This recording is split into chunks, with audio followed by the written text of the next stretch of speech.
The rooftop of the Al Sarai Hotel in downtown Dubai shimmered with golden lights. Champagne flowed like water, and the skyline burned bright in the distance.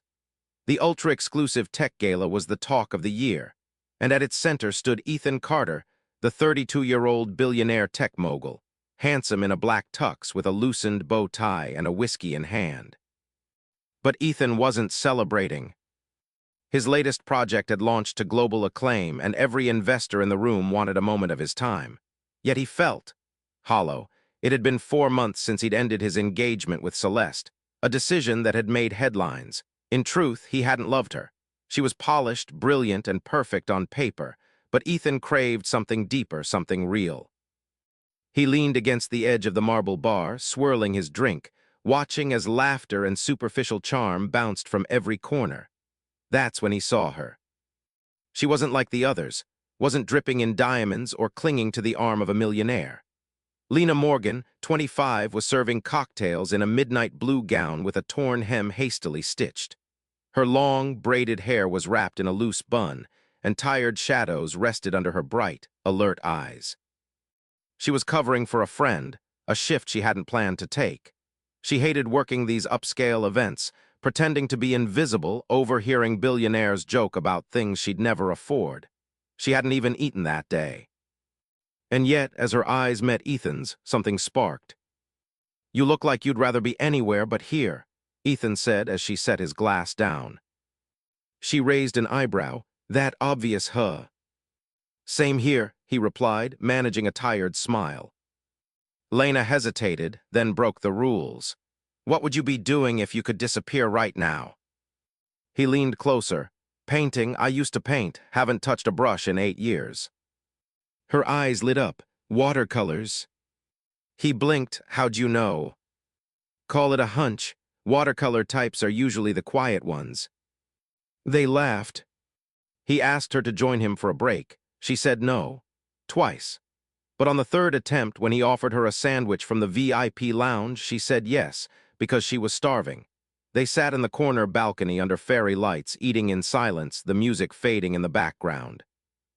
Then they started talking about life, loneliness, dreams they'd forgotten. "I've never told anyone this," Ethan said, "but sometimes I wonder if all this," he gestured to the champagne and skyline, "is just a distraction. Noise." "You ever think maybe you're not broken?" Lena said, "just misplaced." That night, Lena wasn't a server. Ethan wasn't a billionaire. They were two lost people who found each other for a moment that felt infinite. Later, in a suite overlooking the city, she let go of the fear she lived with daily. He whispered her name like a prayer. It wasn't just about passion. It was two souls holding each other like they'd been waiting for this forever. But when Ethan awoke the next morning, she was gone. No note, no number, no name on record. She had taken her staff badge with her. All that remained was the fading scent of her on the pillow and a quiet sketch she'd left on the nightstand. Him, sleeping, drawn in delicate strokes with a pen from the hotel. He stared at it for hours. She had vanished. Lena hadn't planned to sleep with a stranger that night, especially not someone like Ethan Carter, whose face was plastered across tech magazines and billboards. But that one night had felt more real than anything she'd experienced in years. The morning after, she had slipped out of the luxury suite before dawn. Her heart ached, but her mind screamed louder. She couldn't afford to get attached, not to him, not to anyone, not with what she had to protect. She took the hotel service elevator down, changed out of her borrowed cocktail dress, and walked out into the quiet morning, blending into the shadows of Dubai's silent streets. 3 weeks later, Lena stood in her small one-room apartment, staring at the 2 lines on the pregnancy test. Her hands trembled. She took another, and another, all positive. Her world tilted. She couldn't believe it. One night. Just one night, and now she was pregnant with Ethan Carter's child. She dropped to the floor, knees hitting the cold tile, tears streaming down her face. She had grown up an orphan. Raised in overcrowded group homes, she had learned to fight for everything: food, space, safety. She had no family, no support system, no savings.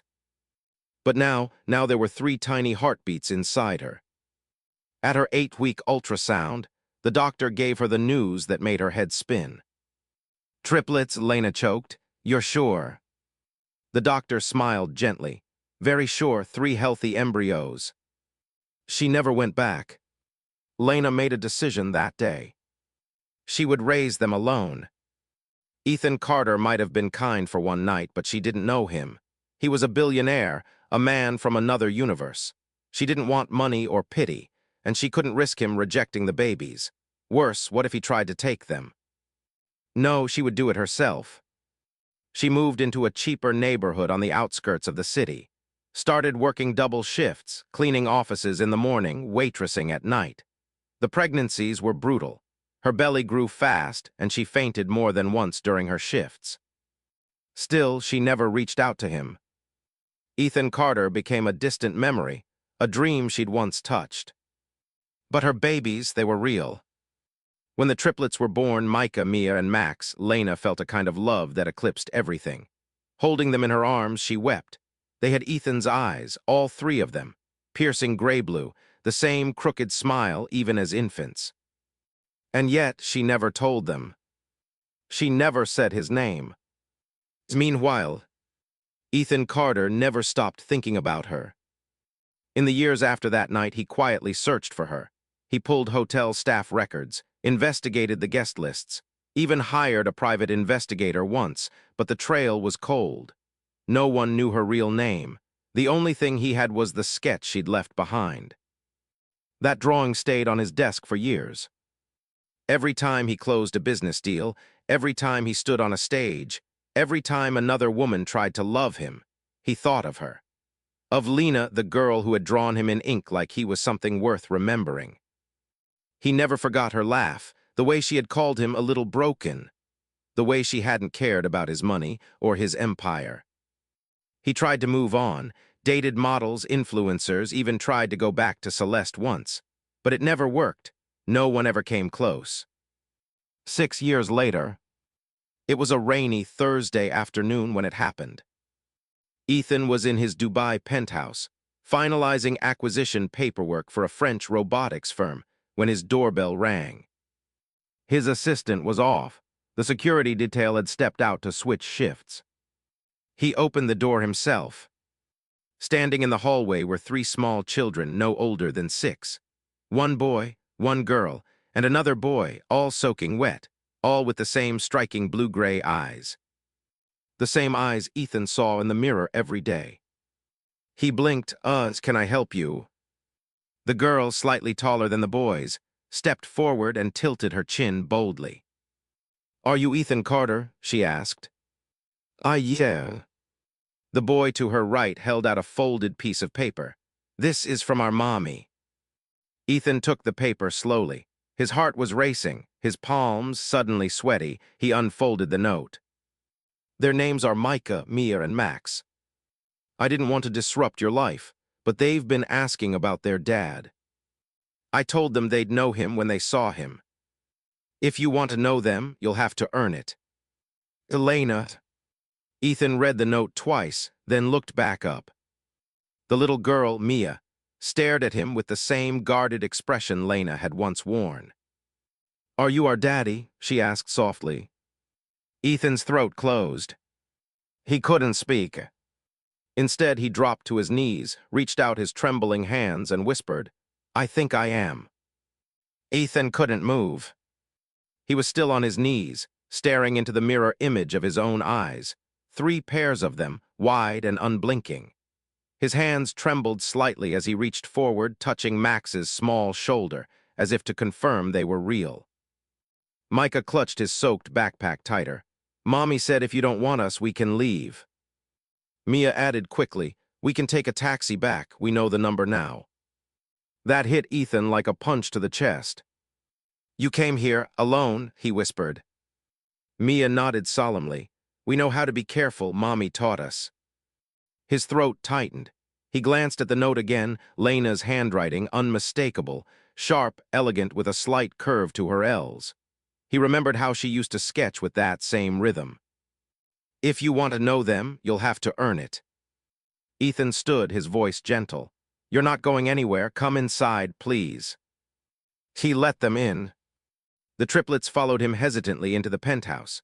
Their soaked shoes left small puddles on the marble floor. Ethan rushed to grab towels from the guest bathroom, still in disbelief. He knelt down again, carefully wrapping each child in a warm towel. Max looked around. "You have a lot of glass." Ethan chuckled softly. "Yeah, my designer went a little overboard." "You rich?" Micah asked bluntly. Ethan paused, then nodded. "I guess I am." "Mommy said money doesn't mean you're kind," Mia said, her eyes sharp. "She said kindness is what matters." He smiled. "She's a very smart woman." "She's the smartest," Max agreed proudly, his lips turning up into a crooked grin, one Ethan had seen in the mirror for years. He couldn't stop staring at them, their gestures, their voices. Each child was a piece of her and a piece of him. He hadn't just lost Lena that night, he'd lost a family. Questions at dinner. That evening, Ethan made them grilled cheese and tomato soup. It wasn't five-star cuisine, but he didn't want to scare them with sushi or truffle risotto. He sat across the table from them, watching as they dipped their sandwiches into the soup. "Do you like kids?" Micah asked mid-chew. "I didn't know I did," Ethan admitted. "But yeah, I think I do now." "Are you gonna be our daddy forever or just tonight?" Max asked. That question silenced the room. Ethan leaned forward. "I missed the first 6 years of your lives. That's something I'll never get back. But if you'll let me, I want to be part of your lives now, every day." The kids exchanged glances, clearly skeptical. Lena had raised them not to trust easily. Mia crossed her arms. "You'll have to prove it." Ethan smiled, challenge accepted. Meanwhile, Lena watched from afar. She sat in her small car, parked 3 buildings away, engine off. She had followed them, just to make sure they arrived safely. Watching them walk up to Ethan's building had taken all the strength she had. She wanted to run up, grab them, take them home. But she didn't. Because this wasn't just about her anymore. She had seen the way Max lit up when he saw photos of Ethan online. How Mia always asked questions about what kind of man her dad was. How Micah scribbled blue eyes onto every drawing of a family he made at school. She owed them answers. She had always told them the truth, even when it was hard. So now they were going to see for themselves what kind of man Ethan Carter really was. The first night, Ethan let the kids sleep in the guest suite, but they insisted the door stay open. He left a nightlight on and sat outside their room for over an hour just listening. They whispered to each other about his apartment. "Did you see that bathtub?" Max whispered. "I liked his bookshelf," Mia said. "He had a lot of space books." "I still don't know if we can trust him," Micah mumbled. "What if he's nice for now but leaves later?" Ethan closed his eyes, his heart cracked. He knew what abandonment did to a child. His own father had left when he was 10. His mother worked 3 jobs just to survive. He had climbed his way to the top, but the wounds had stayed. He had no right to fail these kids now. The next morning, breakfast was chaos. Pancake batter exploded from the mixer. Max tried to flip one and launched it onto the ceiling. Mia insisted on arranging strawberries aesthetic style, while Micah quizzed Ethan about which dinosaur was the fastest. It was messy, loud, real. And Ethan hadn't felt so alive in years. He sat back as they laughed around the table, 3 strangers who weren't strangers anymore, a family he hadn't known he needed. Then his phone buzzed. Celeste again. He stared at the name, then at the children. He hit decline. Just before lunch, Ethan opened his laptop. He had a board meeting in 30 minutes, but something pulled him to do something else first. He opened a secure portal and clicked Transfer Ownership. Carter Foundation, new beneficiaries.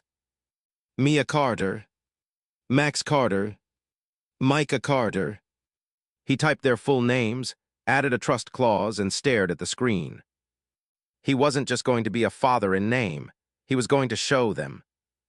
Lena sat at the back of the cafe, her hood pulled up, hands wrapped around a lukewarm cup of tea. It was a place she used to love, quiet, full of books, the kind of spot where no one asked questions. Today, though, she couldn't focus on the shelves or the scent of cinnamon. Because today, her children were with Ethan Carter. Her past, her pain, and maybe their future. 6 years ago, she'd only planned to stay in Dubai for a week. The architecture conference was supposed to be a break from her chaotic life back home. One night, one hotel bar, one drink too many, and then Ethan. His easy smile, his dimples, the way he listened like every word she said mattered. They hadn't even exchanged full names. It was supposed to be just that, one night. But that night had changed everything. When she discovered she was pregnant, panic had overtaken her. No contact info, no way to find him, and no family to lean on. Hers had disowned her years ago. So she ran. Back to the States. Back to a life she had to rebuild from scratch. And she swore that no man, especially not Ethan Carter, would ever have the power to hurt her again. Back in the penthouse, Ethan stared at the triplets playing on the balcony lawn. Max was trying to convince Micah to race him, while Mia sat with her nose in a book, The Solar System for Kids. Her curiosity was fierce. He couldn't stop smiling. It still felt like a dream. But one question haunted him. Why had Lena disappeared? She hadn't taken money, she hadn't blackmailed him. If anything, she'd gone out of her way to keep these kids a secret. Why? Ethan needed answers. He called in a favor from his long-time investigator. Her name's Lena Morgan. I met her 6 years ago in Dubai, he said over the phone. She vanished. I need to find out why. The investigator paused. You're asking us to dig into the mother of your children. I'm asking you to help me understand the truth. At Lena's apartment. The tiny two-bedroom in a quiet neighborhood wasn't much, but it was home. Old stuffed animals, faded crayon drawings on the fridge, a worn sofa that had seen hundreds of family movie nights. Her world had been built carefully, brick by brick. Alone, she walked through the now-quiet rooms and felt the echo of her children's voices. She missed them already. Lena picked up a framed photo. Mia grinning with spaghetti on her face, Max holding a world's best builder Lego trophy, Micah in a dinosaur costume. Her heart squeezed. She had done her best. Now it was Ethan's turn. But would he ruin them? Or would he rise? She opened her drawer and pulled out a manila envelope labeled, "To Ethan, only if he proves he's worth it." Inside, hospital forms, baby photos, the original sonogram, and a letter she had written but never sent. You don't know me, but our children are half you. They deserve a man who can show up every day, not just stand at the top. If you ever see this, it means you've tried. It means you've earned this truth. Ethan tucked them into bed again. The guest room had been converted into a wonderland.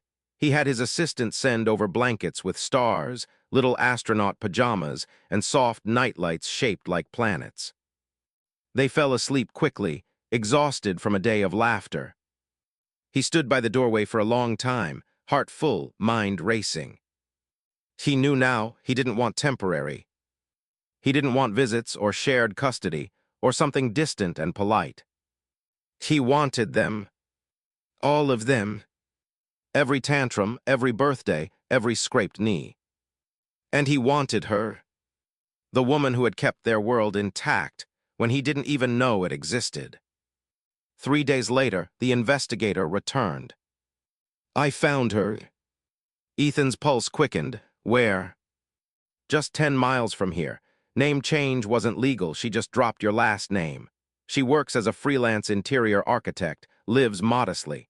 No signs of criminal history, no signs of dependency. She's solid. Ethan was quiet. He felt relief, but also shame. She hadn't needed him. She debuilt a life without him, and she'd done it well. That night, as the kids slept, he sat down and began writing Lena a letter. Lena, I don't deserve forgiveness. I didn't even know what I'd lost.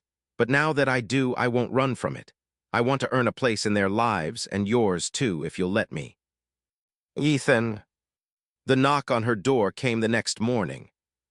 When she opened it, he was standing there, not in a tailored suit, not with cameras or lawyers. Just Ethan, hair messy, tie gone, holding a folder in one hand and a teddy bear in the other. "I didn't come to take them," he said softly. "I came to thank you." She didn't speak. He offered her the teddy bear first. Micah left it. She took it with trembling fingers. Then the folder. "I've opened a trust for all three. College, health, their dreams, no strings, no custody fight, just support." Lena blinked. "Why now?" He met her eyes. "Because I met them, and I met me, the man I should have been." Tears filled her eyes. "They ask about you all the time. I didn't know if you'd break them the way my father broke me." "I won't," he said. "Not ever." Silence, then she stepped aside.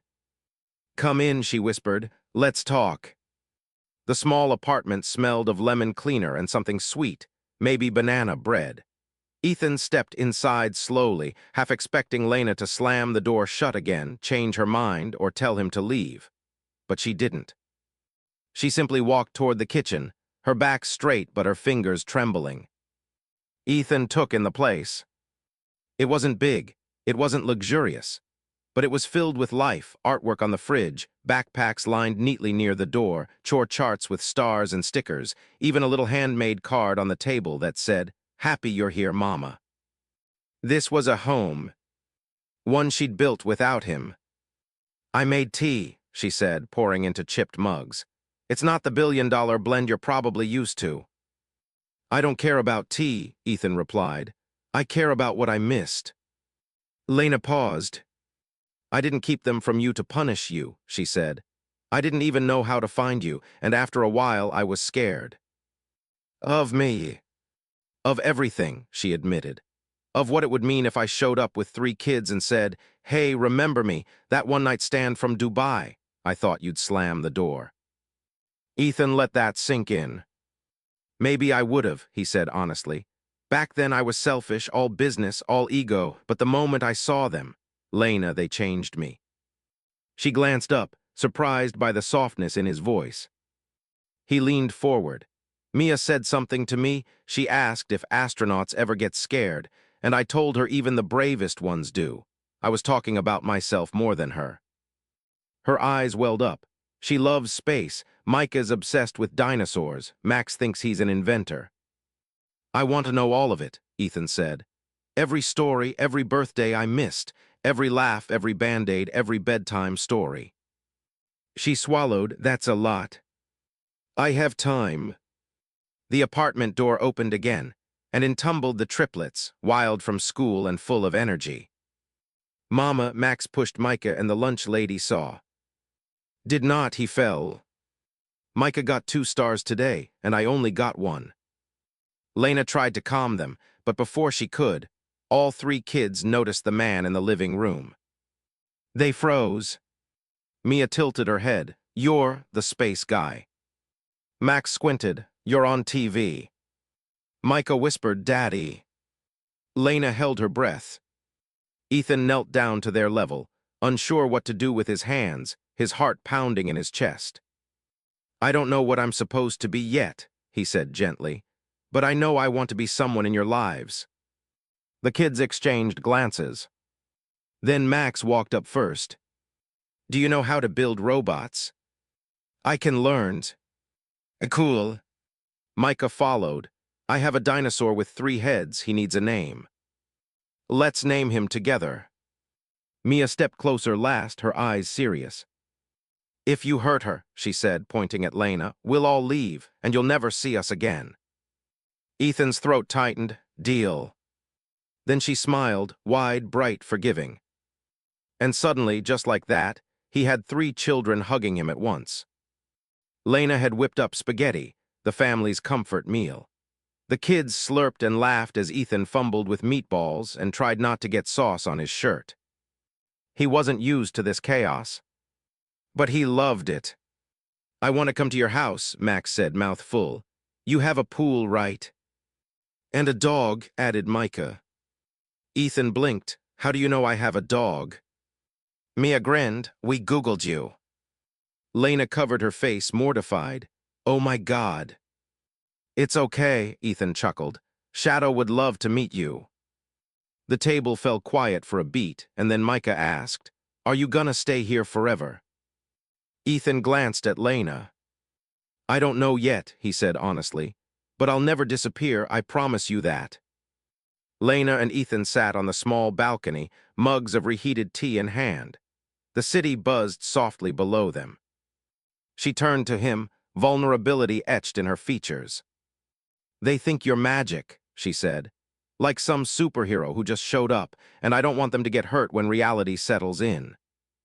I'm not perfect, he said, but I'm trying. I bought a place 10 minutes from here, nothing flashy, just closer so I can be here every day.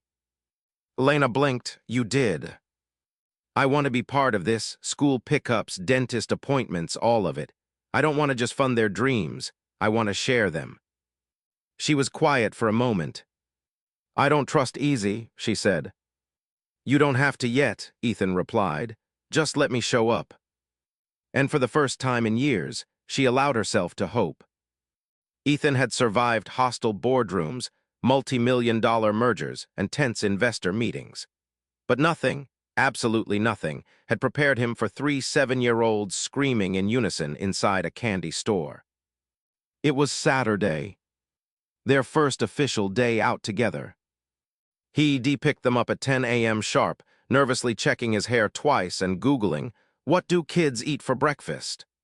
Lena had packed them little bags, hugged each one tightly, and whispered something to Mia that Ethan couldn't hear.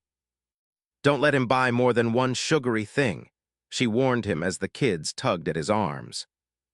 5 minutes later, all three were elbow-deep in jelly beans and gummy worms. I've already failed, Ethan muttered. Max was bouncing between shelves like a pinball. I want sour snakes, no wait sour frogs. Micah held a chocolate bar to his chest like it was sacred. This one, just this one, I will never ask again.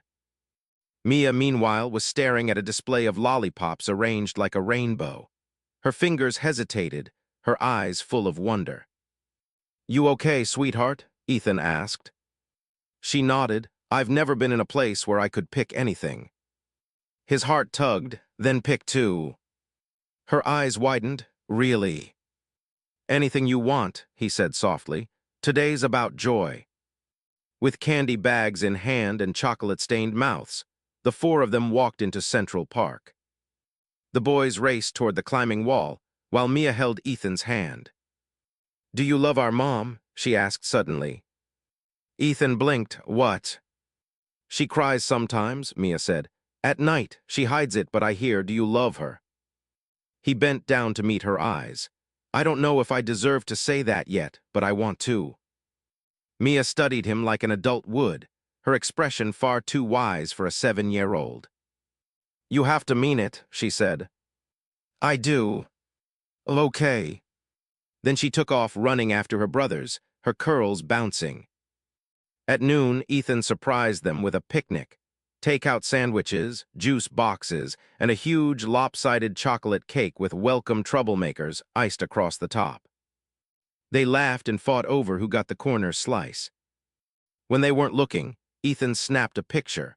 Mia giggling with frosting on her nose, Max trying to balance a grape on his head, and Micah inspecting a bug with utter seriousness. He looked at the photo and realized something startling. He was happy. Deeply, overwhelmingly happy. As he drove them home, the car grew quiet. Max was dozing off, Micah clutching a toy dinosaur Ethan had bought him, and Mia resting her head against the window. Ethan's voice broke the silence. I missed your whole lives, but I don't want to miss another moment. Will you let me try? Max gave a sleepy thumbs up. Micah mumbled, only if we get pancakes next time. Mia whispered, okay, but you have to make Mama smile again. Ethan swallowed. He'd do more than that. Lena opened the door as the kids ran inside, filled with stories. Mama, Max almost fell off the rock wall. We ate cake for lunch. Daddy bought me a T-Rex that lights up. Ethan rubbed the back of his neck. Okay, so not exactly sugar-free. She raised an eyebrow but laughed. They're happy, that's all I care about. There was a pause. Then Ethan stepped closer. I meant what I said, he murmured. I bought a place nearby. I want to help. I want to be here. She hesitated. I can't let you in if you're going to walk away again. I'm not going anywhere. They stood there for a moment, past and future colliding in the space between them. Then Lena did something he hadn't expected. She reached out, took his hand, and held it. Just for a moment. It was enough. A week had passed since the triplets' wild day out with Ethan. Since then, things had begun to settle, at least on the surface. Ethan had kept his promise. He walked them to school, brought homemade pancakes to Lena's apartment with questionable results, and made the kids laugh more in a week than they had in a year. But Lena's nights were still restless. Because sometimes happiness makes you more afraid, like it can be snatched away the moment you stop guarding it. It was 2:37 a.m. when Lena sat up in bed, drenched in sweat. In her dream, she'd heard a knock. She opened a door and he was standing there. The man who had taken everything. Daniel Knox. The abusive ex-boss who had fired her while she was pregnant. The man she'd never told Ethan about. The one who tried to silence her with hush money and threats when she reported him for harassment. He had disappeared just like she had. Until now. The next morning, Lena made coffee with trembling hands. As the kids played in the living room, she checked her inbox and stopped breathing. There it was. From Daniel Knox. Subject, you're harder to find than I thought. Message, I know those kids are mine. Let's talk soon. D. She froze, her blood turned to ice. This couldn't be happening. How had he found her? How long had he been watching? And how dare he claim those children? Ethan arrived at 9:00 a.m. sharp with breakfast muffins. He was wearing jeans and a hoodie, hair slightly messy, like he'd just rolled out of bed and sprinted over. The kids swarmed him like usual. Lena forced a smile, but her hands were shaking. You okay? Ethan asked quietly once the kids were in the other room. She hesitated. No, she whispered. She handed him her phone. Ethan read the email, his jaw clenched. Who is he? My old boss, He's dangerous, Ethan. He knows about the kids. He'll try to twist things, maybe even claim custody. Ethan stared at her. Did he hurt you? She nodded, eyes wet. I filed a complaint. He got me blacklisted. I was pregnant with no job, no family, so I ran. Ethan was silent for a moment. Then he said in a voice she'd never heard before. He's never going near you or those kids again. By noon, Ethan had pulled every string he had. He brought in a lawyer named Tess Raymond, sharp, fearless, and ruthless in heels. She came to Lena's apartment with documents, protection orders, and a plan. Full custody, retroactive paternity rights for Ethan, and a restraining order against Daniel Knox, Tess said. We'll bury him before he even knocks on your door. Lena blinked, but Ethan's not legally. I am now, Ethan cut in. I already started the paperwork. I want to adopt them, officially. Lena's heart stopped. You do. He stepped forward. Lena, I missed 7 years, but I'm here now. I want to be their father, in name, in law, in everything. Please let me. She stared at him. This man who once was a fleeting night in a hotel, now standing in her cramped kitchen like a shield. She nodded, tears falling. Yes. Later that night, while the kids were asleep, a knock came at the door. Lena's body tensed. Ethan was already moving. He stepped in front of her, silent and stone-faced, and opened the door slowly. A man in an expensive gray suit stood there, smirking. Mid-40s, eyes cold, tie loosened like he didn't care who he was facing. Daniel Knox. Well, he said with false charm. You've aged well, Lena. I see you've been busy. Ethan's fist clenched. You've got 5 seconds to leave. Or what, you'll sue me? I've got rights too, Carter. You have nothing, Ethan said. You harassed her. You fired her while she was pregnant. I've got lawyers who can make sure you never work in this city again. Knox smirked. You sure those kids are yours? Test results came in this morning, Ethan lied smoothly. All three are mine. Daniel's smirk faltered. Leave, Ethan said. Daniel took one look at Lena, who stood behind Ethan trembling, but unbroken, and muttered, This isn't over. Then he turned and walked away. Lena collapsed into Ethan's arms the moment the door closed. I was so scared, she whispered. You don't have to be, he said. Not ever again. She looked up at him. You lied about the test results. I'd lie 1,000 times to protect you. Then, gently, he kissed her. It wasn't rushed or desperate. It was soft, quiet, and sure. She melted into it, finally letting herself feel safe. The morning after Daniel Knox's uninvited visit, Lena woke to the scent of cinnamon and laughter in the kitchen. She followed the sound and peeked around the corner. Ethan was wearing an apron. Yes, an actual apron, flour on his nose, flipping pancakes while the triplets supervised with wild commentary. Too much syrup, Daddy. That one's burned. He put chocolate chips in mine. He loves me best. He laughed like it was the best morning of his life. Lena leaned against the wall, hand pressed to her heart. This wasn't a fantasy anymore. This was real. This was family. The courtroom was quiet. Ethan stood next to Lena, dressed in a tailored navy suit, hand holding hers tightly. Across the aisle, Daniel Knox sat with a bitter lawyer and a smug expression, as if confident he'd win.